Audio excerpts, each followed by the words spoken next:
오늘 함께 살펴보신 말씀은 에스겔서 19장 1절에서부터 14절 말씀입니다. 에스겔 19장 1절에서부터 14절 말씀. 너는 이스라엘 고관들을 위하여 애가를 지어 부르라. 내 어머니는 무엇이냐? 암사자라. 그가 사자들 가운데 엎드려 젊은 사자 중에서 그 새끼를 기르는데 그 새끼 하나를 키움에 젊은 사자가 되어 먹이를 물기를 배워 사람들을 삼켜 이방인이 듣고 함정으로 그를 잡아 갈고리에 꿰어 끌고 애굽 땅으로 간지라. 암사자가 기다리다가 소망이 끊어진 줄 알고 그 새끼 하나를 도로 골라 젊은 사자로 키웠더니 그 젊은 사자가 되매 여러 사자 가운데서 왕래하고 먹이를 물어뜯기를 배워 사람을 삼키고 그의 궁궐들을 헐고 성읍들을 부수니 그 우는 소리로 말미암아 땅과 그 안에 가득한 것이 황폐한지라. 이방이 포로하고 있는 지방에서 그를 치러 와서 그를 위해서 그물을 치고 함정을 잡아 우리에 넣어 갈고리를 꿰어 끌고 바빌론 왕에게 이르렀다니 그를 옥에 가두어 그의 소리가 다시 이스라엘 산에 들리지 아니하게 하려 함이라.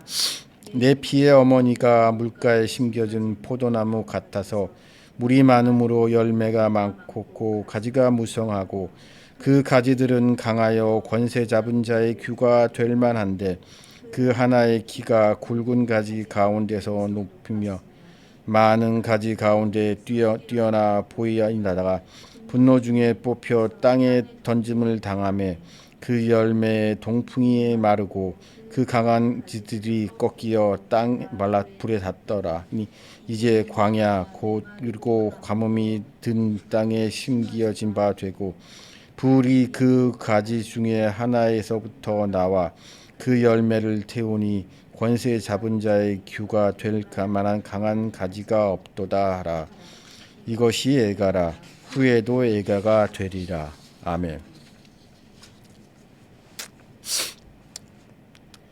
사람들은 권력을 좋아합니다. 물론 저는 권력을 별로 좋아하지 않습니다만 사람들은 현실 세계에서의 권력, 거기에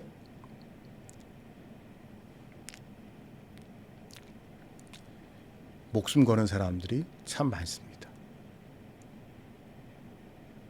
개인적으로는 전 그런 사람들의 태도가 이해가 안 갈 때가 많이 있지만 다른 한편으로 생각해 보면 이 땅을 살아가고 있는 많은 사람들의 집단적 결핍 중에 하나가 권력에 대한 부분이지 않나 싶어요. 내가 권력이 있었으면, 아니 우리 집이 권력이 있었으면, 우리 아버지가 좀 권력이 있었으면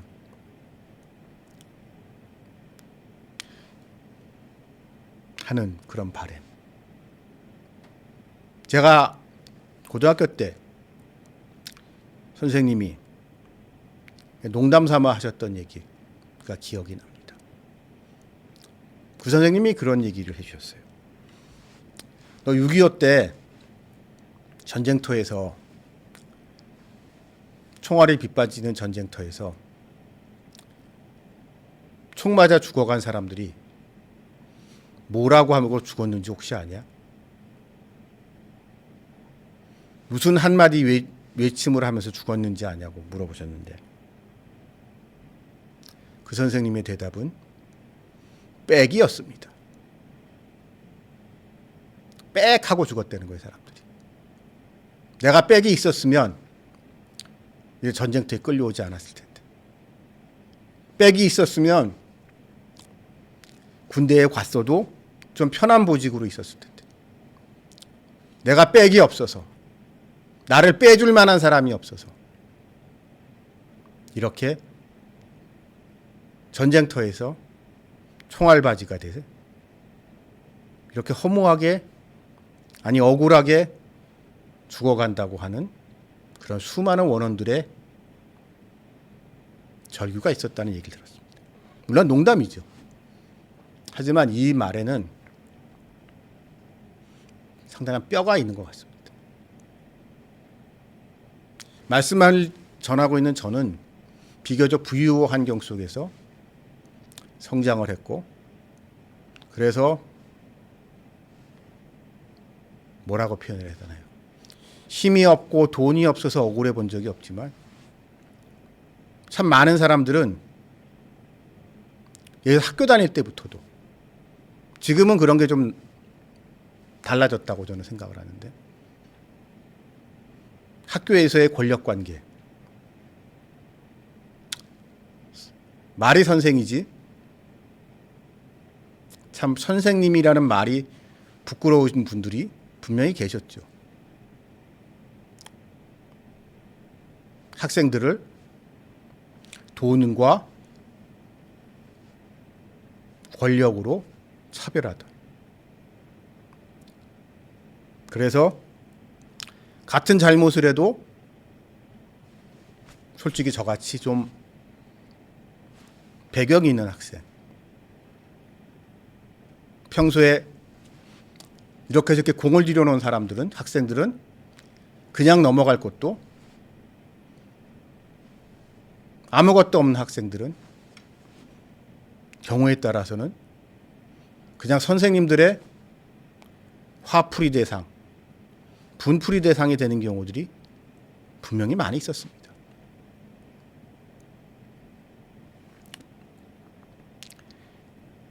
이러한 집단적 경험은 우리들에게 권력에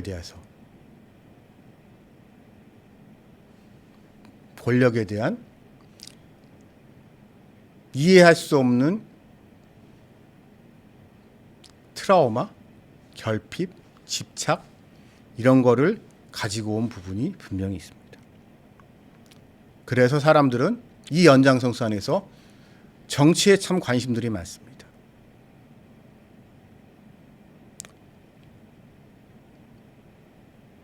근데 정치에 관심이 많은 이유가 뭘까? 즉, 거기에는 이런 심리가 있는 것 같아요. 나의 불행, 그러니까 내가 어려운 것은 권력으로부터 소외되어 있기 때문에 라고 하면서 권력을 적대시하면서도 그 권력을 갖고자 하는 열망이 주죽박죽으로 섞여 있어요. 예를 들어서 우리 애들, 저희 집 애들이 이제 고등학생이죠. 수험생이죠. 수험생인데 입시제도라는 것이 정권에 따라서, 권력에 따라서 많이 바뀌죠. 많이 바뀝니다만.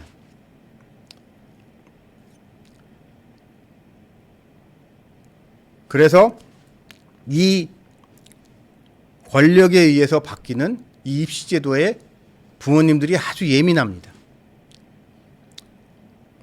우리 애가 혹시 이번에 새로 바뀐 입시제도 때문에 피해를 보는 것이 아닌가, 아주 예민하게들 반응해요. 반면에 이번에 새로 바뀐 제도를 잘 이용을 해서 어떻게 좀 기대 이상의 성과를 거둘까? 라는 생각을 하시는 그런 부모로서 그런 마음이 들죠.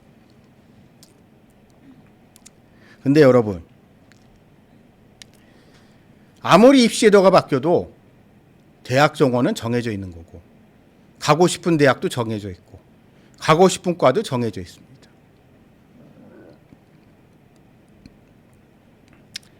그렇기 때문에 입시제도 때문에 여기 갈 사람이 저기 가고, 저기 들어갈 수 있는 사람이 거기 못 들어가고 하는 경우는 전 거의 없다고 생각해요.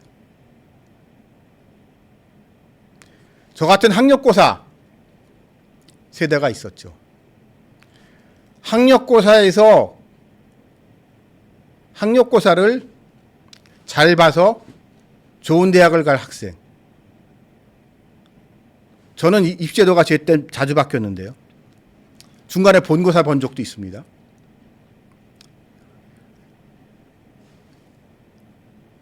결국 등수로 자르는 거기 때문에 뭐 아주 영향이 없다고 할 수는 없지만 그렇게 결정적인 건 아니에요.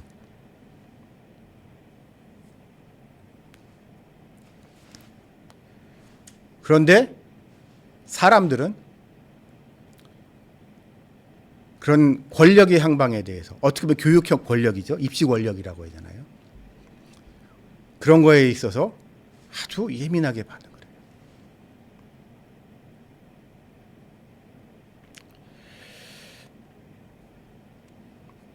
그리고 이것은 일정 부분 우리나라 사람들이, 이 나라의 역사가 우리 민족의 지나온 삶 속에 그만큼 격변이 심했기 때문이에요.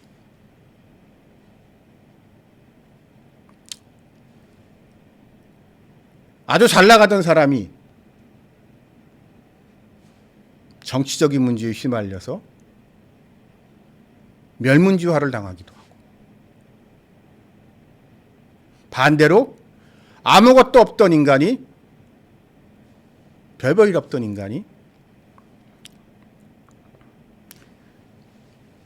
줄을 잘 타서 벼락 출세하고, 이게 우리 역사 속에서 많단 말이에요. 우리 지금 뭐 전 아직 안 봤지만 왕가 사는 남자 왕사남. 왕사남의 한 등장 인물인 금성대군. 그러니까 금성대군이 거사를 준비하다가 그 밑에서 있던 노비의 고자질로 거사가 실패했는데요. 저는 그런 걸 보면서, 근데 여러분, 이제 우리가 역사를 좀 관심 있는 사람 보게 되면 서양에서는 그런 경우가 거의 없습니다. 서양 역사를 보면은요, 여러분, 무슨 배반, 모반 이런 거가 밑에 사람들의 밀고로 이렇게 엎어지는 경우가 생각보다 별로 없어요. 근데 우리나라 역사를 보면 그런 경우가 많거든요. 왜 그럴까요?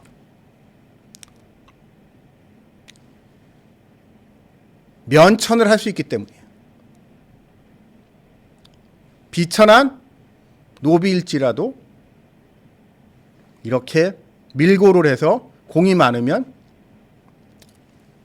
한 자리 준단 말이에요. 근데 여러분, 서양에서는요, 구조적으로 그게 불가능합니다. 왕이라고 할지라도, 황제라고 할지라도 그 사람이 아무리 공을 많이 세워도, 누군가 공을 많이 세워도 귀족이 아닌 사람을 귀족으로 만들어줄 수 없어요. 귀족은 혈통에 의해서 결정되는 거기 때문에. 그 사람의 혈통이 천민 혈통이다, 때려 죽여도 거기서 벗어나지 못해요. 서구 사회에서는. 오랜 기간 동안.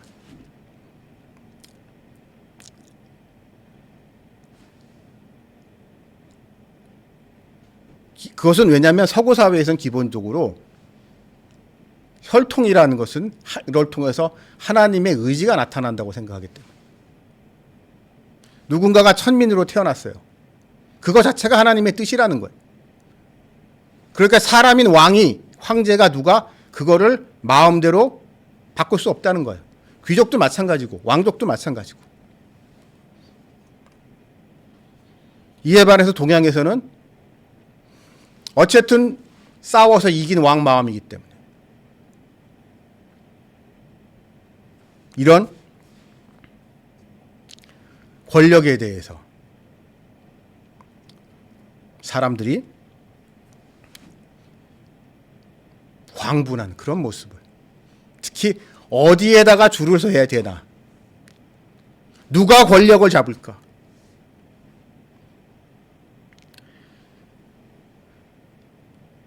그러나 오늘 이 말씀 속에서 하나님은 선지자 에스겔을 통하여 말씀하고 계십니다. 다 부질없다고 얘기하세요. 오늘 이 말씀 속에서 민족 이스라엘과 유다 왕국이 가지고 있었던 가장 기본적인 문제를 하나님이 지적하고 계십니다. 자, 지정학적으로 그들이 사는 나라는 거대한 두 제국, 이집트, 성경에서는 애굽이라고 하죠. 하고 바빌론, 메소포타미아, 딱 중간에 있는데, 딱 그 둘 중간에 있고 위아래로 있고, 또 다른 한편으로는 지중해와 홍해 사이에 있으면서 무역의 거점이기도 하고 교통의 중심지이기도 하고, 그러니 이 세력들이 이스라엘 자체는 별 볼 일 없는 나라지만 서로 그 자리를 차지하려고 했고 그곳에 자신들의 영향력을 확대시키려고 했기 때문에 이스라엘 사람들 중에 어찌 보면 이집트가 잘 나갈 때는 이집트의 대리인이 돼서 협력자가 돼서 그 땅에서 권세를 누렸고, 반면에 메소포타미아, 바빌론이 중동 지역을 패권을 잡았을 때는 또 그들의 앞잡이가 돼서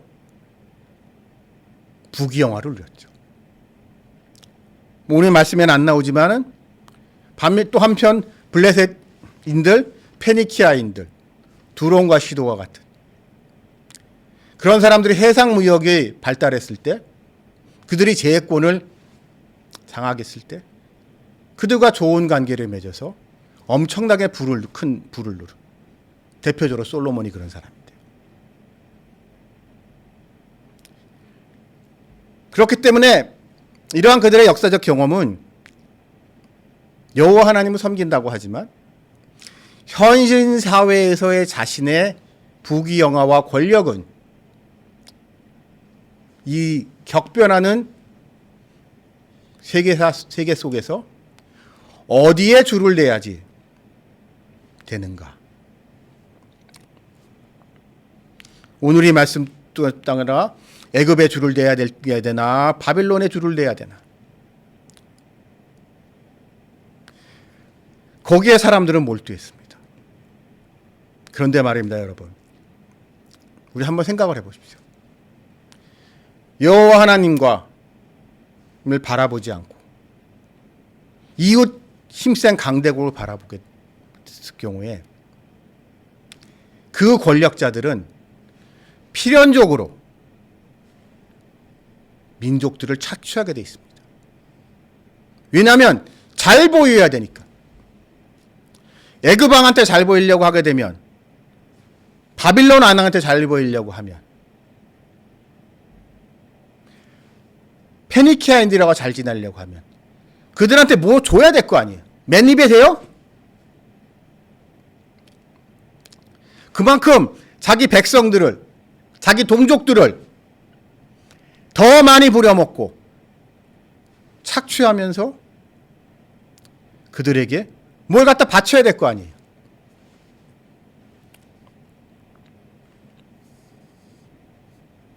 물론 그러면서 그들은 그랬을 겁니다. 명분은 그럴듯해요. 이러한 격변하는 세계 정세 속에서 우리의 독립을 지키기 위해서, 우리의 번영을 유지하기 위해서 이런 것은 불가피한 희생이다라고 하면서 자기 정당화를 했겠죠. 마치 고려 말기에 몽골에 가까웠던 고려의 권문세가들이 많은 여자들을 몽골에 갖다 바치면서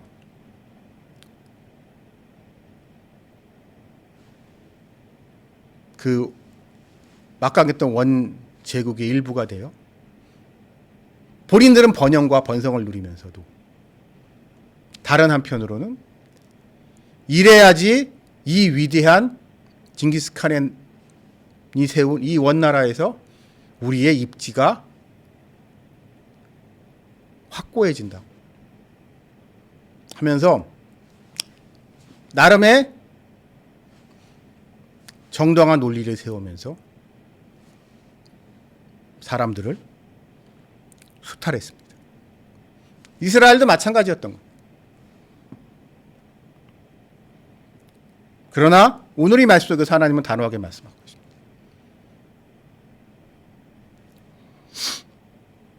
너희 다 틀렸다고. 너희가 그렇게 살아왔기 때문에 너희는 망할 수밖에 없다고. 특별히 이스라엘 고관들에게.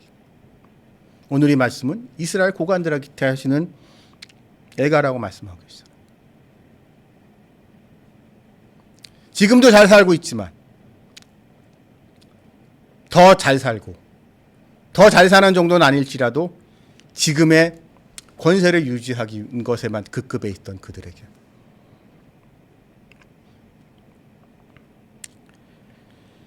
그들은 한때는 젊은 사자와 같았습니다.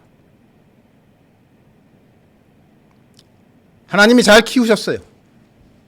그래서 세우셨어요. 근데 젊은 사자가 해야 할 가장 중요한 임무, 자기 무리를 지키는 거잖아요. 외부의 공격으로부터, 다른 사자 무리의 공격, 하이에나로부터의 공격, 다른 경우에다 사람으로부터의 공격, 이런 것부터 자기네 무리를 지키는 것이 젊은 사자의 가장 중요한 책무임에도 불구하고 이를 등한시하고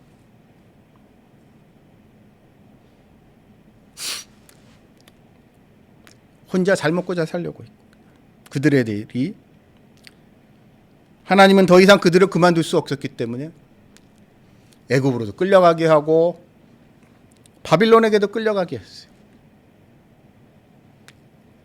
그러나 사람들은 바뀌지 않았습니다. 이놈이 망하고 저놈이 들어서면 좀 나아지겠거니 했더니만 저놈도 똑같고, 그래서 저놈도 아닌 것 같아서 정리를 해봤자 뭐라고 해야 되나요? 누구를 세워도 똑같은 모습만 반복이 된 거죠. 그래서 그들에 대해 심판은 하나님의 준엄한 심판이라고, 그들의 죄에 대한 하나님의 준엄한 심판이라고 오늘 말씀하고 계십니다. 또한 포도나무로 오늘 말씀하고 계십니다. 물가에 심겨진 포도나무. 이스라엘은 지정학적 특성 때문에 자리를 잡아도 묘한 곳에 자리를 잡아서 많은 부귀를, 영화를, 돈을, 풍요로운 삶을 살 수 있었는데, 하나님께서 허락하신 그 풍요를 가지고 하나님이 원하시는 것, 하나님이 말씀하신 것에 쓰는 것이 아니라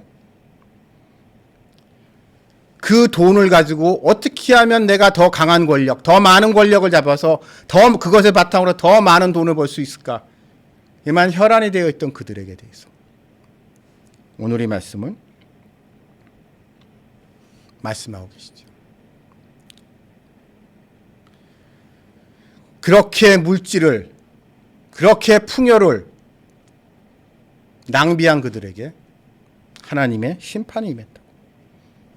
동쪽으로부터 불어오는 바람. 이스라엘 기준으로 동쪽으로부터 바라오는 어딜까요? 결국 우리가 잘 알고 있는 느부갓네살의 바빌론이죠. 거기로부터 오는 바람에 통하여 그 번성하던 나무가 다 말라 비틀어지게 됐고, 심지어 거기서 뿌리째 뽑혀 광야 메마른 땅,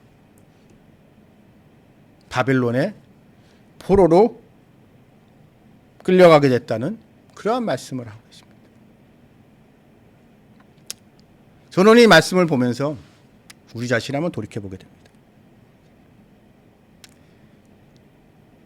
한국, 대한민국, 한국 사람, 한국 교회. 그 어느 때보다 풍요로운 삶을 살고 있습니다. 국뽕이 아니고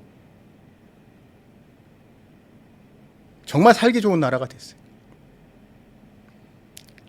그럼 거기에 감사하고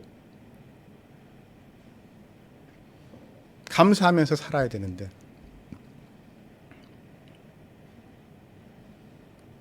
더 많은 권력, 더 많은 부,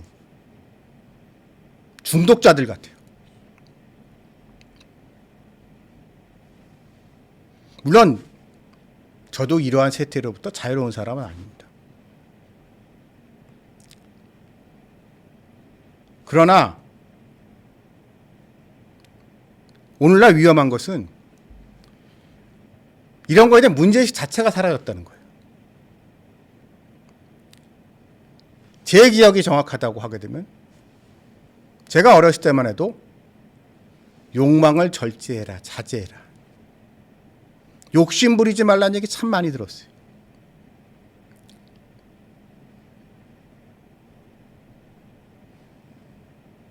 근데 요즘은 욕망을 펌프질합니다. 야, 그 정도로 만족할 수 있겠냐.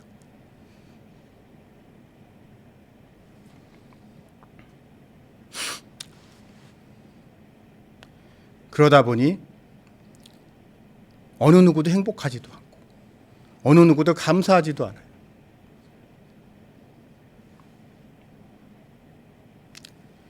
이러한 모습이 오늘의 말씀 속에 등장하는 이스라엘의 고관들의 모습이 오버랩이 됩니다. 그 정도 가졌으면,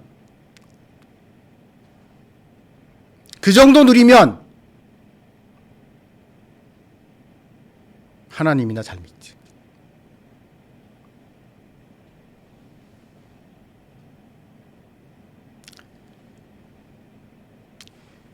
그렇기 때문에 여러분, 오늘의 말씀을 우리는 이 시점에는 바로 우리에게 하시는 말씀이 아닌가라고 생각하시는 여러분들이 되시길 바라며, 내 자신을 돌아보고 나는 과연 어떻게 살아가고 있는가를 점검하며 스스로를 돌아보시고 자중하는 여러분들이 되시기를 주님의 이름으로 기원합니다. 기도드리시겠습니다.